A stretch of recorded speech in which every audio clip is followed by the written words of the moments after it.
ఇక ఇదే గ్రామంలో పంచాయతీ ఎన్నికల వేళ అరాచకం నెలకొంది. సర్పంచ్ అభ్యర్థిగా నామినేషన్ దాఖలు చేసిన ఆంజనేయులు అనే వ్యక్తికి బెదిరింపులు వస్తూ ఉన్నాయి. తన నామినేషన్ను ఉపసంహరించుకోకపోతే చంపేస్తాము అనంటూ ప్రత్యర్థులు తీవ్రంగా హెచ్చరించినట్లు తెలుపుతున్నాడు ఆంజనేయులు.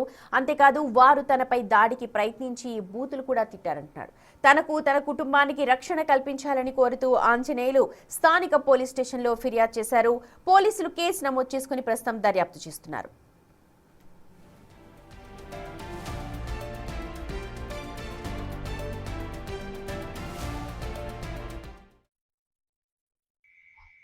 నేను నామినేషన్ వేసినందుకోసమే కేవలం నువ్వు విత్డ్రా తీసుకోవాలని చెప్పి నాపై చాలా రకంగా ఇబ్బందులకు గురి చేయడం జరిగింది. నేను తీసుకోను అని అన్న మాట వాడు జీర్ణించుకోలేక, నేను నామినేషన్ తీసుకోను అన్న మాట జీర్ణించుకోలేక ఈరోజు నా పైన దాడి చేయడం జరిగింది.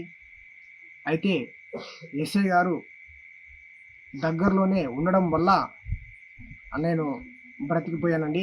లేదంటే చంపేయాలని నా పైన వెంటనే దాడికి దిగి నన్ను చాలా వరకు కొట్టారు. మరి వెంటనే ఎస్ఐ గారు రెస్పాండ్ అయ్యి మరి అక్కడికి వచ్చి మరి మిగతా వాళ్ళంతా కూడా నా ప్రాణాన్ని కాపాడడం జరిగింది. మరి నా ప్రాణాన్ని కాపాడిన ఎస్ఐ గారికి ప్రత్యేకమైన ధన్యవాదాలు తెలియజేస్తూ ఉన్నాను. ఈరోజు నాపై ఎవరైతే మరి దాడి చేశారో వారిపైన చట్టపరమైన ఈ ఎలక్షన్ సంబంధించి చట్టపరమైన ఏవైతే సెక్షన్స్ ఉన్నాయో ఆ సెక్షన్స్ ద్వారా మరి వారిపైన కేసు నమోదు చేసి నాకు న్యాయం చేయవలసిందిగా మీకు చేతులెత్తి నమస్కరిస్తూ